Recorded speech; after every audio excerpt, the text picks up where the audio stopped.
farzand bo'lishdek ezgu maqsadga bars yetishga sharafini munosib himoya qilib, yaxshi yutuqlar bilan kelishiga tilakdoshmiz.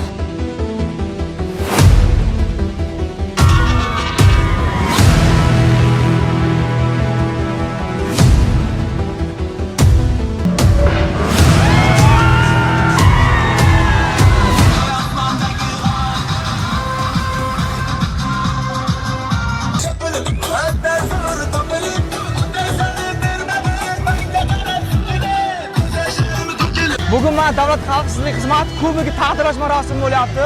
Jamoamiz bilan kuchli tayyorgarlik ko'rib, musobaqada g'olib chiqdik. Qumqo'ron tumanidagi barcha mahallalar bilan kuch sinashdik. Finalda birinchi o'rinni oldik. Keyingi viloyat bosqichida ham faxrli birinchi o'rinni olishga harakat qilamiz.